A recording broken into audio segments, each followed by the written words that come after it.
Hey guys, I'm Freya and today I'm in Northamptonshire chatting to Marie Fritz, a luxury by design property agent, mum of two, and all-round powerhouse.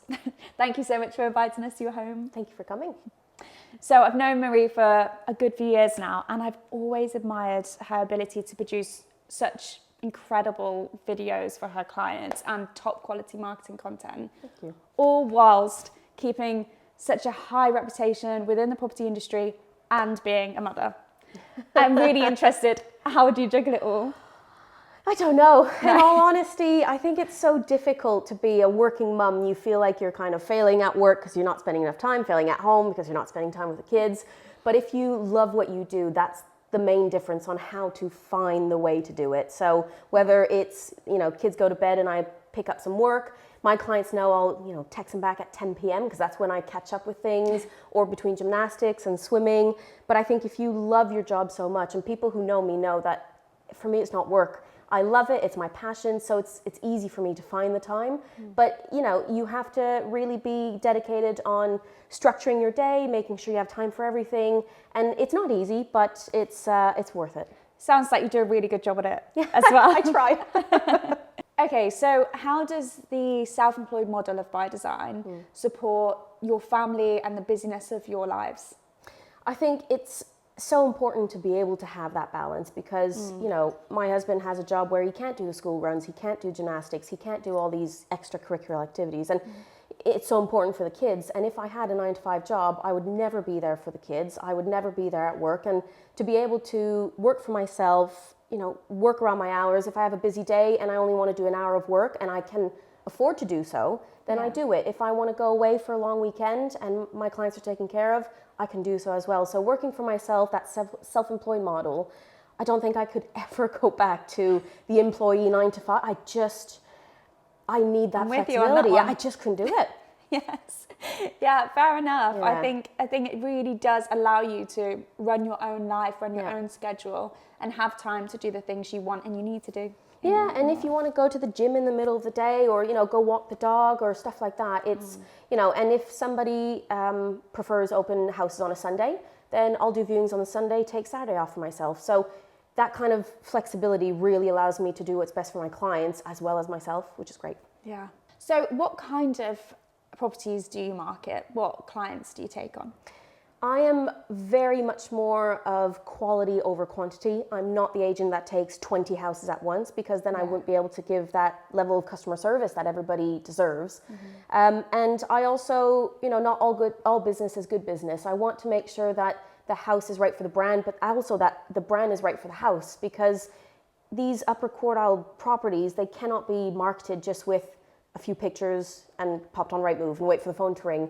They need bespoke marketing, they need the time, the effort, the money put into it. So I love any kind of unique properties, listed, character, even, eco, these beautiful new big homes, but anything from about 600,000 plus in Northamptonshire is considered kind of the premium.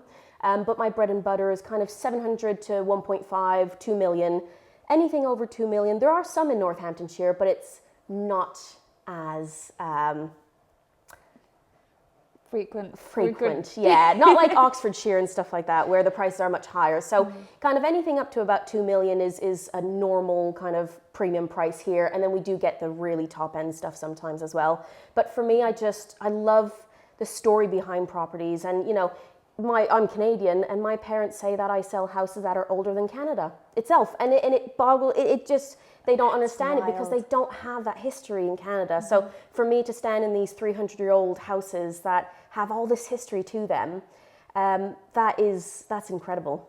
Yeah, I mean, the history that you do get in England is just fabulous, isn't it? Yeah. And to create a story around a house, like you said, and to make your videos so different and your marketing so different to everyone else, that's what those kind of houses need. I think that's the difference though. You're selling the lifestyle. People aren't buying the bricks and mortar when they're buying at 1 million, 1.5 million. They're buying the lifestyle that property provides, whether that's equestrian and they want the land, or they need the annex because the mum is coming to live to help with the kids, and it's the lifestyle you're selling, and that's the important part to portray, and video does that really well. Yeah.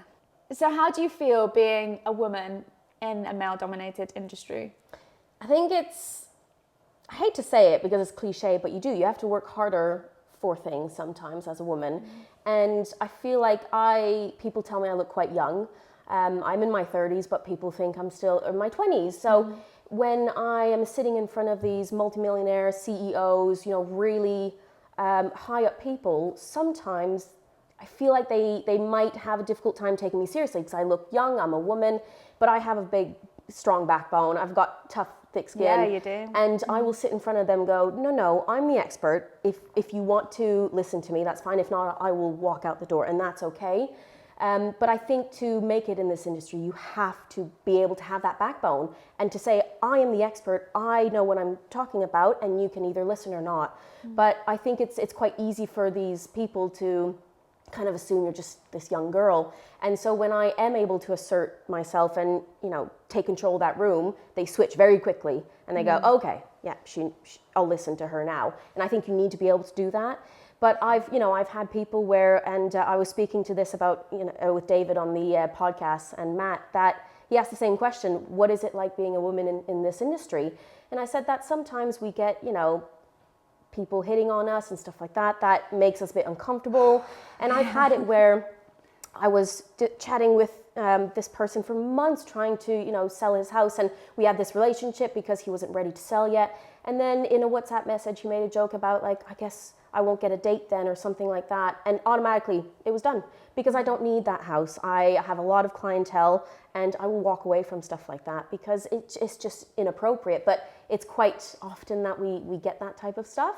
Yeah. So I think you just need to know who's the right person to work with. And if they're trying to take advantage, that's okay. You don't need that business, and just, move away to somewhere else. You definitely don't. And we shouldn't stand for any of that. I know I've experienced it quite a lot as well. And not even with clients, with other people in the industry. Yeah, absolutely. Because they feel like they can assert their power onto you as a young looking woman. Absolutely.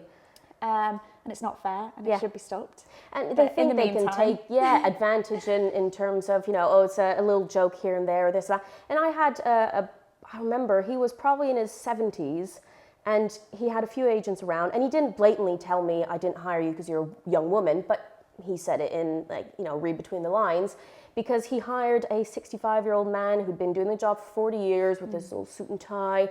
And he basically said to me, you're too young and inexperienced and a woman, basically.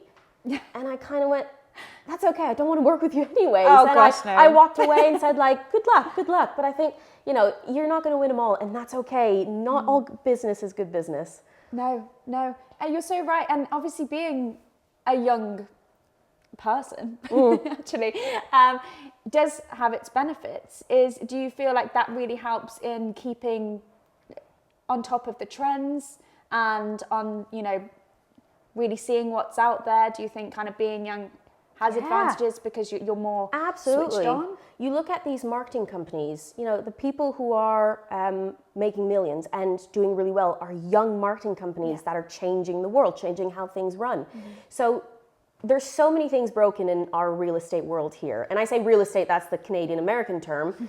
But over there, it works so much different and it's just so much easier. But here, there's a lot of things that are broken. And so these agents who have been doing things the same for the last 40 years and going, no, we're not going to change, they won't exist in 5 years because you need to change. Technology, AI, everything is mobile. You need to stay with the times because you'll be forgotten. And I think there's so many agents in this country because there's no certification or anything.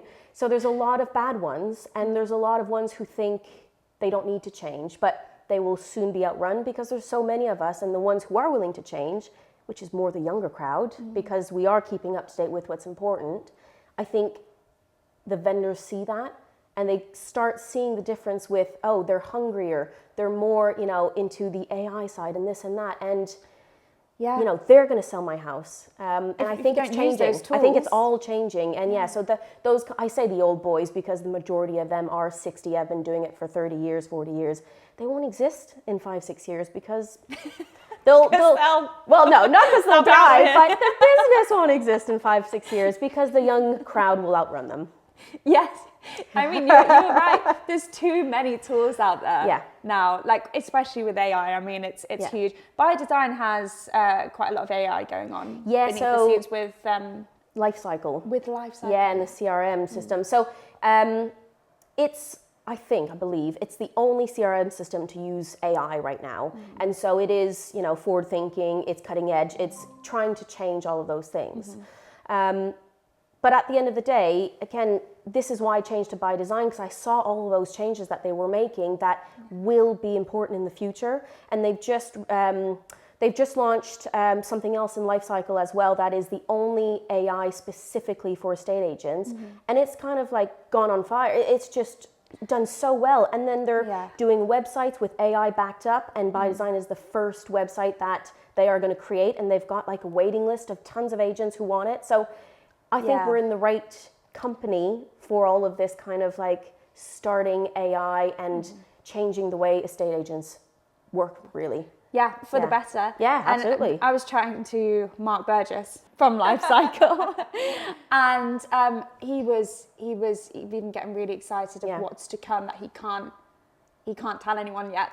But it's all they've got so many people in the background working on these amazing things, constantly trying to get to the next level within like creating it, making it easier for us and making it better for our clients. And to know that's going on in the background is just really reassuring. And when I say to my vendors, we've got AI backed and all this, and then the website will have AI so we can track people, we can get the right details and right buyers for your house. For them, it amazes them. And they go, oh my goodness, that's amazing. Because all the other agents are just sticking properties on Rightmove and waiting for the phone to ring. That's not a strategy. But that's the norm in this country. I think with By Design, what I want to do when I build my team in Northamptonshire is exactly that. Work more of the American way and bring in that customer service 24/7 bespoke consultancy. But then with Mark and Lifecycle and all that he's created, that's giving us the edge that other agents just don't have, utilizing AI, where in 5-6 years they will start using it and we will be miles ahead because we'll already have been there. We start the process. And you want to be the people who start it. You don't want to be the followers. Because you'll always be behind them, won't you? Exactly. Yeah. Can you please give some advice for a woman that wants to step out of their comfort zone and become an estate agent like yourself? I think it depends if you're going for an employee kind of role or self-employed. If you're going for the self-employed role and you want that independence and you want the time with the kids and stuff like that, because a lot of us are working mums, you need to want to be an entrepreneur because it's not for everyone. But if you have that in your kind of blood, that you've always wanted to go out of, work outside the lines and just kind of push yourself in that kind of sense, I think surround yourself with women who are already doing that. So, if you need anything, anybody listening to this right now, you can email me, you can call me, I don't care where you are in the country, I will give you tips. But you need to surround yourself with people who have done that journey because, I didn't start from scratch. I watched loads of videos from other women in the real estate game who I liked what they were doing, whether that's in America or here, because, there's people who have worked so hard and made so many mistakes. If you just follow what they're doing, you don't need to make those mistakes. You can learn from the good things that they've done. Yeah. So don't try to just start it on your own. Try to find the people who have done it, who have made the mistakes that you can learn from, that you can, have mentorship from. Paying for a mentor as well, if you can afford it, that is always, always worth the money. And, it doesn't matter how expensive it is, you will always get that return back because even the best people have mentors. They have people that they can speak to and look up to and follow advice from. And somebody to keep you accountable as well. So I think if you want to step out of your comfort zone, do a lot of either research from videos and how other agents are doing it and try to mimic what they're doing. Try to get in contact with people, whether that is a Facebook group for estate agents, people that you can kind of ask these questions, and then find your why. Like my why is my 2 kids. If your why is not important enough, you're not going to stick at it because it's hard work. So if you want to make that jump and into self-employment and you want to become a successful real estate agent, again, the Canadian American term, but if you want to become a successful agent in this country, you have to want it deep enough, more than just making money to get a nice car, or you have to have a reason that is pushing you, because you'll get a lot of no's. You'll get success is 99% rejection. You're going to get no's. You have to be able to just brush them off and continue. And my why, my kids, is strong enough to make me just go, yep, that's fine. But if it's just because you want a nice holiday, you're probably going to quit. So just find your why, find women or men, who are in this industry who you look up to, and surround yourself with those people. Yeah, I think that's some brilliant advice there. My mentor is a man. Yeah. Not a woman, but there are so many women that I look up to. Yeah. Not only in this industry, but in other industries. And I think taking inspiration not just from the women in property, but the women in business, Absolutely. the women in the arts, singers, actors. If you're looking for that level of inspiration, you'll find it in all of those people as well. I think there's a quote that says, you are the average of your 5 closest friends. So if your 5 friends are alcoholics, you'll be the 6th. And if your 5 friends are millionaires, you'll be the 6th. So surround yourself with the right people. If you're surrounding yourself with people who are drinking every night, doing nothing, you're not going to be that entrepreneur that is breaking boundaries. You need to surround yourself with those types of people, and you will become like that too. So, it's quite important who you surround yourself with, what kind of business you do. Again, I started with Connells long ago.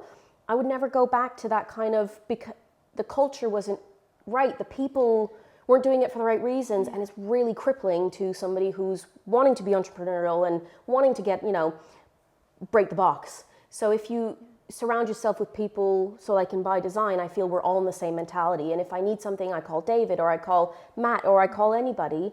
And I think that is very powerful to have that support system. Yeah. Because we're always going to want to grow. I'm going to make mistakes. As long as I learn from them, mistakes are fine.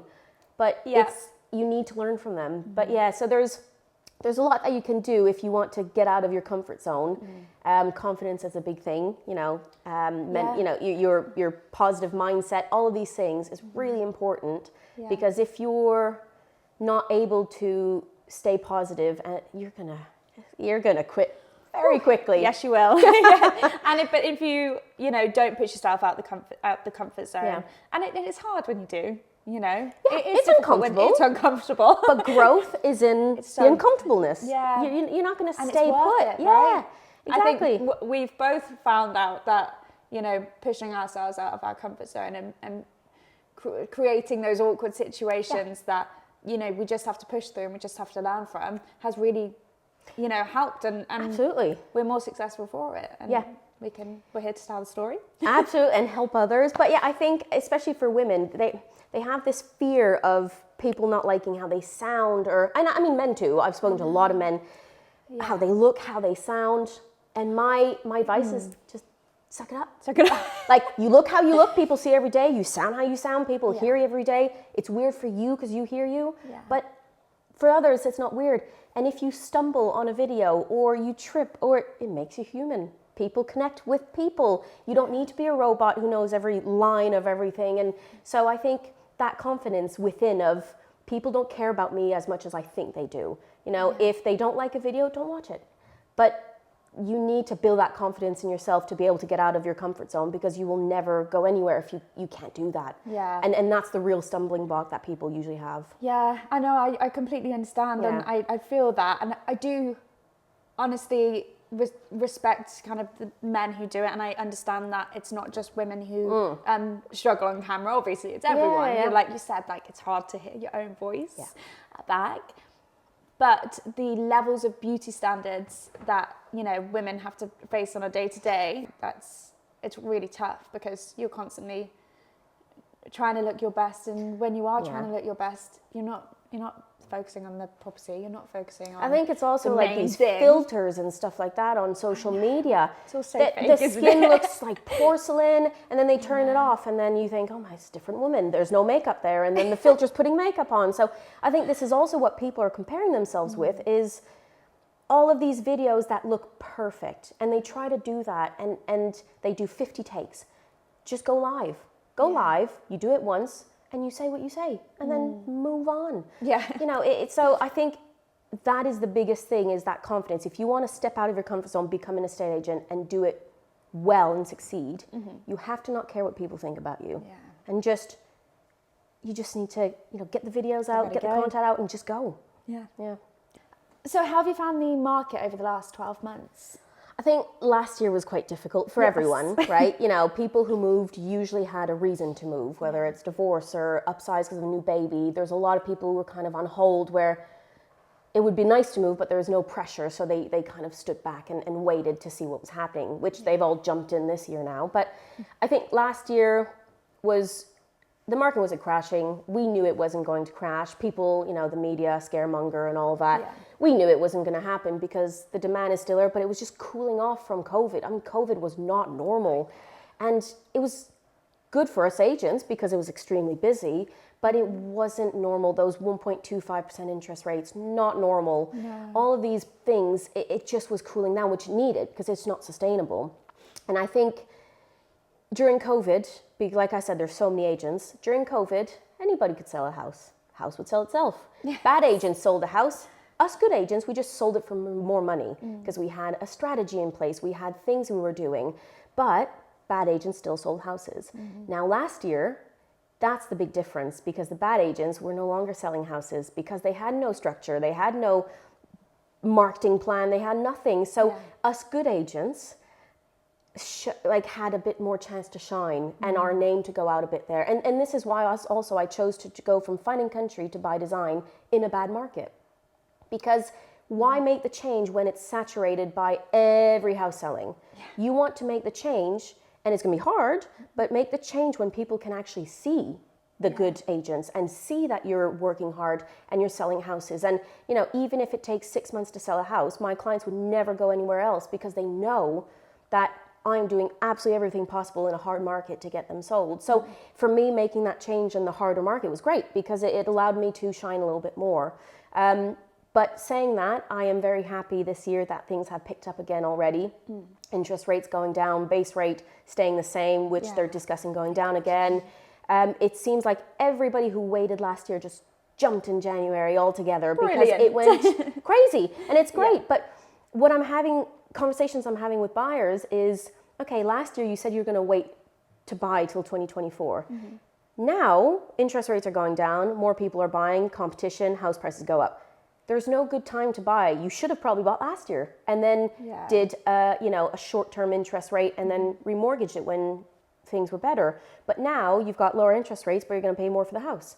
So there's no win-win. You cannot have low interest rates and low house prices. Yeah, the best time to buy was yesterday. Always. Exactly. And this is what I'm saying to people. You should have bought last year. This is now the time to buy because spring, all these houses are going to go on. It's going to go crazy again and there's going to be bidding wars. And then you're going to pay more for the house. So don't time the market. Just buy when it's right. It's all relevant. But yeah, I am quite happy that now that I've settled in with By Design, I've got good listings, I've got good clients, I've got sales in my pipeline. Now it's picking up again and, I'm so busy, I'm now looking to hire as well. So I think 2024 will be a much better year than last year. Yeah. But I think the market needed last year because it needed to just cool down. If it continued that way, it'd be just utterly chaos. It would be. I mean, everyone was saying the year before how crazy it all was and it was over that period. When it came out of COVID, it was just wildfire. But so, what's the most interesting property you've sold? So I had, and this is actually one of my first, 4 years ago, and it was a grade 2 listed, beautiful manor house in Bedfordshire, because at the time I was helping Finding Country in Bedfordshire whilst they were hiring. And it is, the story goes that Winston Churchill stayed at this house during the war. So it is an incredible house. The story behind it as well, I mean, the PR department went crazy with it. And I sold that for near to 2 million, but I was the second agent. So that was on for too much money, really bad marketing, no video. A house worth 2 million, no video. And it's such a beautiful, beautiful property. I mean, they've flown in marble, Italian marble, where their whole ensuite was just beautiful, the money they spent, and none of it was portrayed in a video. And then as soon as I came along, I got all the marketing done like we do, the video, the drone, the this, the that, and they couldn't believe it. They said, what we do is miles away from what the other person offered. Brilliant. And then sold the house and even all of that kind of the backstory of Churchill being in the house. And all of that helps sell the story. The people who bought it actually, the couple love history. And so like the banister going up the stairs is in, I can't remember the book's name now, but it's a book about all of the kind of amazing protected pieces of art and all of that in the country. And that banister, which is all handmade and hand carved in wood, is in that. So all of these things, it's the lifestyle you're selling, it's the history you're selling. People buy into that too. So that was really interesting. They may not have picked up on that unless you had that incredible marketing and the video absolutely. and the photos. Absolutely. Yeah. So I'd like to know if you've got any final words on By Design or just your career in general. I mean, I love my job. It's not work, and I get so close to my clients that by the end I'm usually drinking, a glass of wine with them to celebrate completion type of thing, and they send me like Christmas presents and cards, and so we do get and I think that's what I love about the kind of self-employed model, to bring in that American, Canadian, Australian version of real estate, personalizing it, and that 24/7 bespoke. You don't call an estate agency, speak to 500 people, and Bob will call you tomorrow, and you call me, you text me. I am the only person you deal with. So I do really like that side of things, that I can choose my clients, they choose me. And it's a cradle to grave service. Yeah, and I can kind of develop that relationship. But yeah, so like I said earlier, that I was hiring. So if anybody is looking to work for me or with me, a little plug. I am looking to hire agents in the Northamptonshire area, but I also have a strip on top of Northamptonshire, which is kind of Market Harborough, Oundle, and Peterborough, and I need people up there too. Nice. And I'm just looking for people who are really hungry and motivated, and but not by money, by like, for me deep down, I need to help people. That is what I do, why I do it, because I really care and want to help them move. For a lot of these people, this is their biggest asset, their house. So help them make that big move, whether it is divorce and they need, sometimes I'm the therapist, or, help people with their... Don't say that to too many people. I know, I've babysat their kids before when they couldn't go and the kid was doing viewing with me. And so all of that, I'm looking for people who really care. And because if you do it for the wrong reasons, people in this country, they don't like estate agents, and they compare us to car salesmen, don't they? Yeah. And that's terrible, but I can see why, because people, most of them, they don't care. They get their monthly salary. They just, that connection it's not a real connection. It's not there. So I'm looking for people who really deep down care, want to help people. The money comes when you fix people's problems, and you can make very good money in this job. So please do call me. But yeah, you need to want to be motivated and hustle and go knock on doors and have the autonomy, because I'm not going to be looking over these people's shoulders. So I need people who are estate agents, who have the experience, that I can tailor to the By Design way, but I don't have the time to train from zero. So yeah, if any of you are estate agents or in the employed role that you hate, just like I hated Connells, and you have those targets that you hate and the 9 to 5 and all of that, give me a call, because I am looking for really good agents to have their own areas, their own independence. I'm not there with targets and all that behind, I will help you thrive and become the agent you want to be, with the By Design side of things, with me as a support. And there is good money to be made, but you have to want to really do it for the right reasons. Yeah, some good advice there. I think they'll be running to you, Marie. So I need people. I need 5 or 6. So okay, get on it. Yeah. Okay, I've got some quick fire questions for you. Tea or coffee? Coffee. Sunset or sunrise? Sunset. Night in or night out? Night in. Dogs or cats? Dogs. Beatles or Stones? What? Like the Beatles or the Stones, Beatles the music? Or the Rolling Stones. Okay, the Beatles. Okay. I thought you meant like the Beatles or rocks.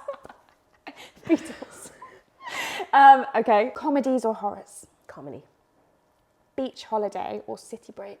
Beach holiday. Of course. Especially with stressful over here. With this weather, it's terrible. I know. My gosh, the day today is awful, isn't it? Yeah. Proper English day today. Yeah. Well, Marie, I've absolutely loved chatting to you today. Thanks so much for watching, everyone. And yeah, I hope to see you again soon. Thank you for coming to my house, which is on the market too, by the way. I'm selling this beautiful house behind us. But yeah, thank you so much for coming. It's been a pleasure, and yeah, come again. Thank you.